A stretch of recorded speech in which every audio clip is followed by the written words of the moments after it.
happening, everybody? It's Sean with Reactions to the Classics, and today we got a top 10 of great live performances brought to us by a friend, longtime supporter, and patron of the channel, Slade Said. Thank you, Slade Said. I always appreciate you. Appreciate all the patrons that make this thing go. If you'd like to support us in any way, check out the Patreon link below or the patron link on the end screen. The patrons make this thing happen. Videos are uploaded every single day. We would appreciate any support you would consider. All right, let's jump into this. It's not a lot of background, obviously. Slade Said for my January list, I decided to go all live, as in this is a list of 10 great live performances that I would definitely have wanted to experience for myself.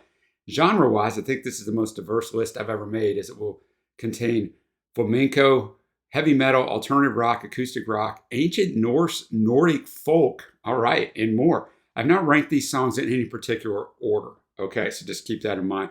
With that short intro, let's get started. And before we start, just a reminder, the music will not be in this video, but it will be at a Vimeo link below. Since these are live performances, I would suggest you watch the Vimeo link, or I don't know what good the video really does you, but that's all your call, man. You're the viewer.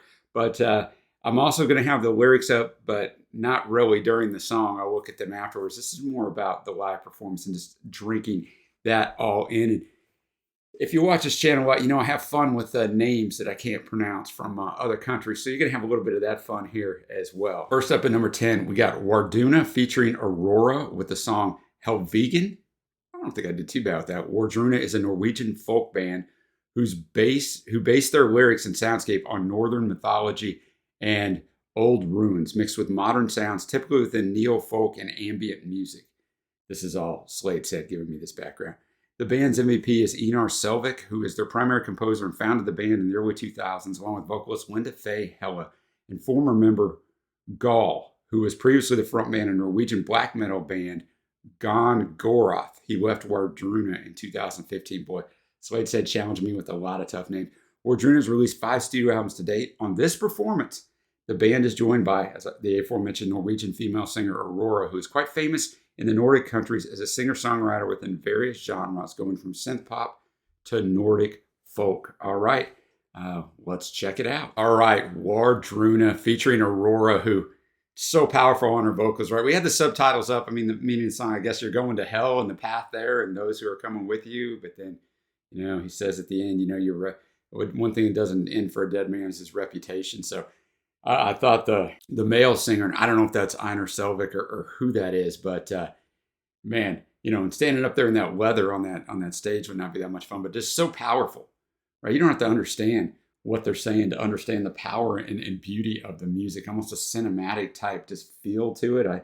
I don't know how to describe the mood of it. I really liked it. I thought it was very intelligent the way they shot them. So they shot them upwards with the lights, so that you had the shadows up on the wall behind them, which was almost like you were watching a video, right? You didn't need the video because when the guy's playing the long instrument, the horn, whatever that is, I know there's a more technical term for whatever that was he was playing, but he looked gigantic up there. You know, when they popped the singers, they looked huge up there, their shadows. So that was a really cool effect, man. So I definitely enjoyed that one. Now I move to number 9, an artist I do know, King's X with Goldilocks off the Out of the Planet album, their 1998 or 1988 debut. Slade Said, I previously did a top 10 for King's X on this channel. Go check that out afterwards. So I won't go too deep into the history of King's X, but the short version is that they're a trio from Houston, Texas, who has made albums since 1988 and released an excellent album, Slade Said, in 2022. They've been described as Black Sabbath mixed with the Beatles. So there's a lot worse things to be described as, right? One of their most known and beloved songs is the ballad Goldilocks from their debut album. And on this live version, we find the audience participating much more than usual, creating a very special experience for all involved. All right. Okay, King's X, Goldilocks. One of the coolest live performances I've ever seen. They never sang a note. That was crazy, man. That was awesome. I would think as a artist and as a songwriter too, I think both parts are in there, because someone knows your song that well that they just sang everything perfectly on cue. I mean, I don't know that song, so I'd have been in the audience like, okay. But I mean, there's very few things as cool, as invigorating, as kind of life breathing as there is when you're in a concert and the audience is singing the song, right? I went to 2 concerts this year. I went to My Chemical Romance and The Killers, and when Mr. Brightside came on, it was the final thing in the encore. Like, it was so loud. It's just so invigorating to sing at the top of your lungs with however many people, right? Whether it's hundreds or thousands. So that was way cool. They looked moved by it. I mean, that was cool, man. That was a great choice. All right, next up, we're going to get back to Sean having a hard time with names. King's X, I can do that. Let's go with Heilung. The song Krigsgaldr from Offner in 2015. So it said our next choice is similar to Wardruna in some ways. This band also focuses on Old Norse traditions, but they take it a step further, as all their instruments are based on materials that could have been used for instruments in the first millennium or before. All their lyrics are based on texts and runic inscriptions from Germanic peoples of the Iron Age and the Viking Age.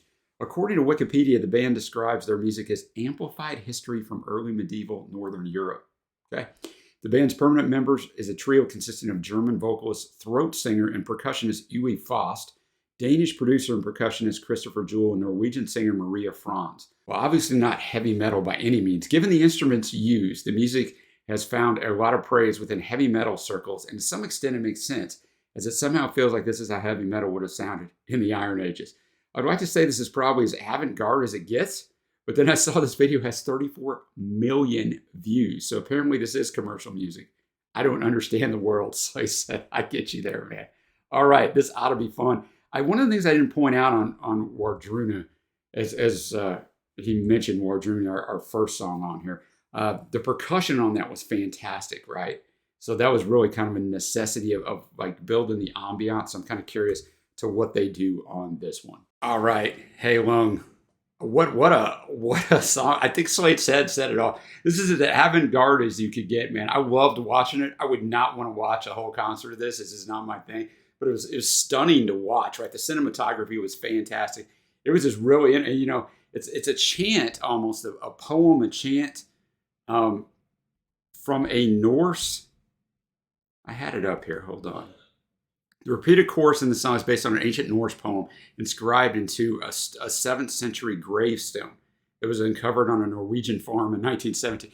So it's really pretty, sort of almost mesmerizing when she's doing it. And then the dude comes in with the throat singing, just like, I mean, he just absolutely lays it down. Uwe Faust. And then I'm like, he's doing it in English. And you're like, wait, what's going on? So yeah, man, what a choice, man. You got to have that on there. Wow. All right. Next up, we're actually going to have heavy metal. We got Heaven and Hell, the Sign of the Southern Cross. Slade said, now that we have heard heavy metal from medieval times, which I really think that's what it would have been, we might as well listen to some heavy metal from more recent times. Who's a better example of this than the mighty Black Sabbath? The artist's name may be Heaven and Hell, but in reality, this is Black Sabbath from Ronnie James Dio era, which of course originally included 2 studio albums, Heaven and Hell, hence the name of the band, and Mob Rules. Heaven and Hell existed as a band from 2006 to 2010 when Dio passed away. In 2006, they recorded a live performance at the Radio City Music Hall in New York City, where they played all the songs from the 2 studio albums. They went on to record a 3rd studio album in 2009. Dio is generally recognized as perhaps the best heavy metal singer of all time, and he is certainly at the very top. In 2006, he was 64 years old and could still carry the weight as the frontman of what is perhaps the most influential heavy metal band of all times. For this list, I chose the song The Sign of the Southern Cross from the Mob Rules album. Now, Trey's actually going through the Black Sabbath discography right now, so when you're watching this, you can go look for the Sabbath stuff. He's going through the first 5 albums by the time this posts. I didn't even know that this happened, that, you know, they became Heaven and Hell. I went and researched all this, but Slade said covered it really well, but they just didn't want any confusion between the Ozzy-led and the Dio-led.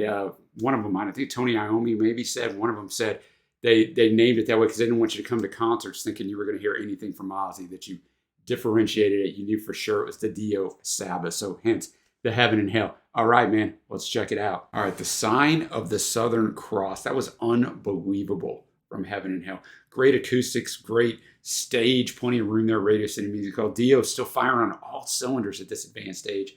You know, Geezer, Iommi, they're doing fan. Vinny Appice on the drums. Don't mess with Vinny, right? You see those guns. But man, a lot of times on these acts, you're like, you love it because it's the nostalgia of it, but you know it's the instrumentation, musicianship, not exactly perfect. This was absolutely fantastic. Next up, we have Dan McCafferty and Dream On. Slade says, from one great singer to another, Dan McCafferty was, of course, the singer of Scottish hard rock band Nazareth. In 2010, he made a solo appearance in Germany, where Nazareth still had quite a big following.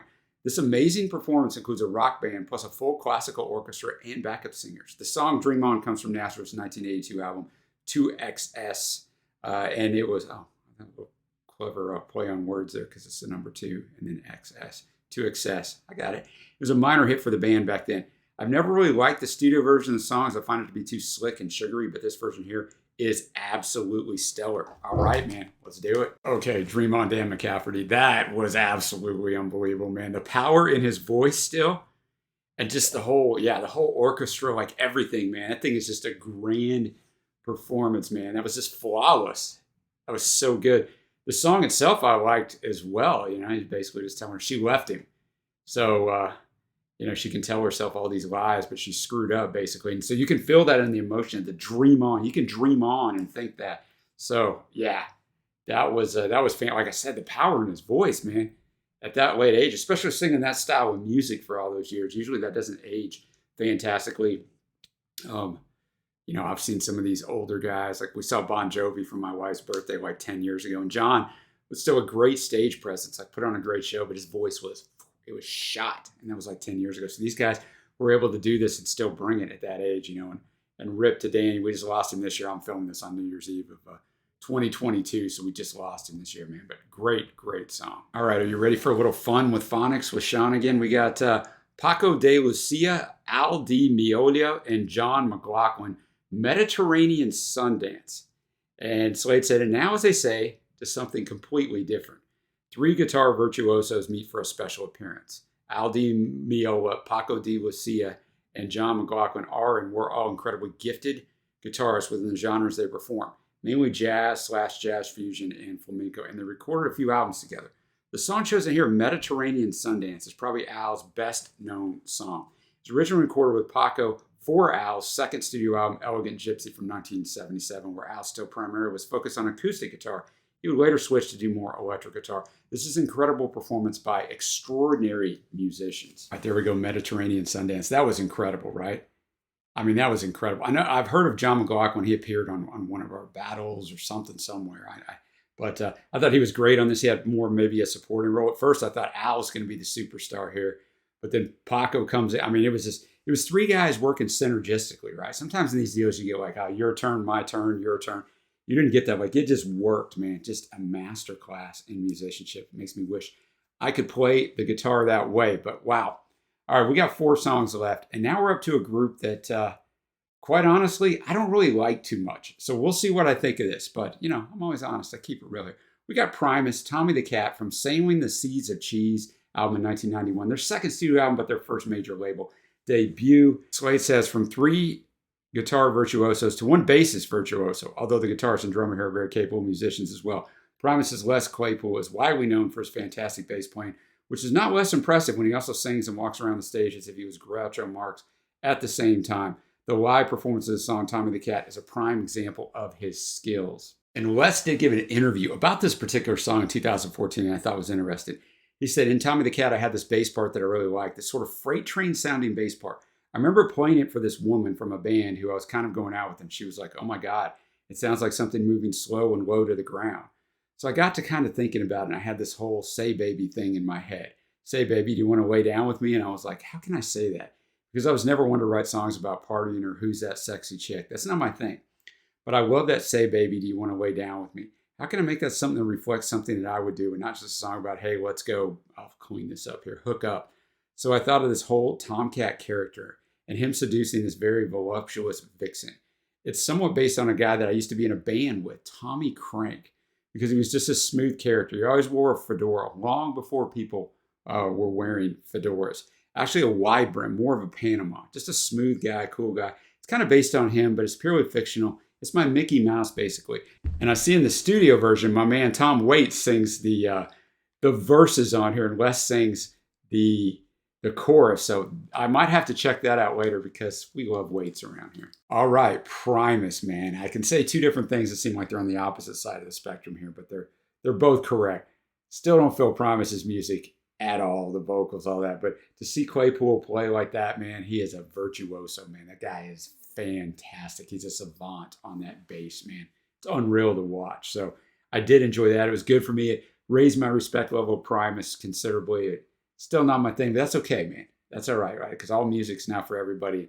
I know I'm in the minority there. So that was a good choice. It's really good. Next up, we have John Wesley Harding and my favorite solo artist of all time, Bruce Springsteen. We got Wreck on the Highway. It's originally from Bruce's River, the River album in 1980, which I'm going through Bruce's discography and I'm ranking the songs on each album. So check that out if you're interested in that. I'm actually up to the River right now. It's 20 songs. So that was going to take me a while to go through. In 2010, Slade said Bruce Springsteen teamed up with British singer-songwriter John Wesley Harding for a short acoustic performance at the Australian music festival Whamfest. Together, they performed Wreck on the Highway. What a treat. That was Slade said, not me, but I think I'm going to feel it the same way. All right, Wreck on the Highway. It's a powerful song, right? The lyrics of this song, are more important than some of the other songs. It's basically this guy's driving home from work. He comes up on a wreck on the highway, and he sees there's a young man laying there. Says, "Mister, can you help me?" And the ambulance comes and takes him away. And Bruce is reflecting, well, John Wesley Harding as he's singing this, but Bruce, when he wrote it, is reflecting on, the knock on the door at night, for the wife or for the parents, and, that they've lost the person that they loved. And, he thinks about it sometimes when he's laying there in bed at night. So, yeah, man, that's powerful. John Wesley Harding did a great job on this. And, how intimidating or difficult that'd be with Bruce sitting right next to you. So I thought that was really good. So next up, we got Pearl Jam featuring Bill Janovitz, Taillights Fade. Slade said Pearl Jam are, of course, always great live, but seeing Pearl Jam perform the band Buffalo Tom's fantastic song Tailgates Fade with Bill Janovitz from the band on stage is really special. He said that Slade said me and Trey reacted to the original song on Slade said's first top 10 of the 90s. I don't remember it. Maybe I'll remember it when I hear it. Powerful song, right? Taillights Fade, probably talking about depression and, some heavy, heavy lyrics. Pearl Jam could do some heavy lyrics well. Bill Janovitz was great on there. I thought that was a fantastic performance. I thought that the respect and the adoration that Eddie had for Bill was just great, man. That was a fantastic performance. The musicianship was top notch as well, but they played off each other quite well as Eddie came in there with those strong vocals on the chorus part. So really good choice. Remember, these aren't in numerical order, but now we're to the last one, the last choice. And a guy that I think an enormous amount of, Nick Cave and the Bad Seeds, featuring Elsie Torp, Distant Sky from the Skeleton Tree album in 2016. Slade said, Nick Cave live is always something special. I've seen him a handful of times at least, and never has he disappointed, which is one of my biggest regrets of the year that's about to end for me in 2022. Is Nick Cave came here to where I live in Dallas, Texas, to this little bitty club, because nobody knows who Nick Cave is here, in April, and I wasn't able to go, and I'm like, I should have moved heaven and earth, so to speak, to get there, but that's another story. The song chosen here, Distant Sky from the Skeleton Tree album, shows him in his most tender and emotional state with a magnificent guest performance by singer Elsie Torp. Now, I'm not going to give you all the backgrounds. I will be doing a Nick Cave discography at some point during 2023. I'm also going to do a video why I think Nick Cave is maybe the most underrated musician in the history of music. I know that's a broad statement, but we just finished an album draft where we went 1965 through 2022. Trey and I did on the channel. Go check it out. It's over 50 videos, right? One for each year. And during that time, Nick Cave actually appears more than any other artist. I was shocked. And some of his later work, starting with Skeleton Tree here, going into Ghosteen, and then he did a great album with Warren Ellis called Carnage. It's just all of its next level. So this is going to make me very happy to see Nick, and also probably very sad because I should have seen him live. All right, Distant Sky. Okay, so I got to tell you, of all the performances on here, they were all great. If you got to tell me I could be at one of them, this would be the one, but it's because I love Cave. This song's so powerful. I'm not going to go into the whole backstory. It's off Skeleton Tree in 2016.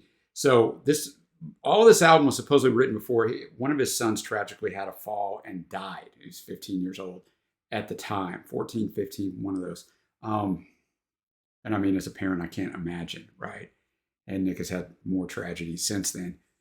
But a lot of people say, when he went in the studio, he kind of did change up some songs, but he never discussed what. And it never addresses his son's death, but, like right out and says it. But a lot of people think that this is addressing that, because verse 2, they told us our gods would outlive us. They told us our dreams would outlive us. They told us our gods would outlive us, but they lied. It's either Elsie or just Else, you know, because there's no, I don't know, in American it'd have an I instead of an E, but she's unbelievably powerful. Like the nature of the instrumentation on here, the ethereal feel. If you like this song, go listen to Ghosteen, the album in 2019, which does directly address his son's death. The first part is from the child's point of view. The second part is from the parent's point of view. And I will just spoil it for you. I gave it a perfect rating. I've only ever given 5 perfect ratings to any album I've ever listened to, and I've listened to a lot of albums. So if you like this, you're going to like that, and I'll shut up on my Nick Cave love for right now, because that is going to bring us to the end of this top 10 list. What a fantastic list. And now we come to my favorites. It's pretty hard because I'm trying not to just decide on, you know, I mean, if I was on my faves, I'd have Springsteen on here. He actually doesn't make the list. I thought that was good with John Wesley Harding, but I'm trying to be as objective as I can be in a subjective world, right? Honorable mentions that first song, Wardruna, featuring Aurora and King's X, Goldilocks, just because they didn't sing any of it, and the whole audience did. And I've never seen something like that myself. Faves are going to be Heaven and Hell, The Sign of the Southern Cross. Dan McCafferty, Dream On, that is tremendous performance with that symphony. And I mean, these guys got to be a favorite, even though it's going to make me say their names again. Paco de Lucia, Al D'Amelio, and John McLaughlin, Mediterranean Sundance. And of course, I mean, you knew what I was going to say. The last song, Distant Sky, Nick Cave and the Bad Seeds, featuring Else or Elsie Thorpe. So thank you, Slade Said, for curating this list. All his lists are fantastic. They really are. This one had to be particularly difficult to curate, right? To find these live performances and put this together. So thank you, as always, for doing that, guys. If you haven't already, hit the thumbs up. It really helps us out. Hit the subscribe. And like I said at the start, check out the Patreon page if you guys support us or have us do anything for you. All right, guys, Happy New Year. And until next time, I will see you.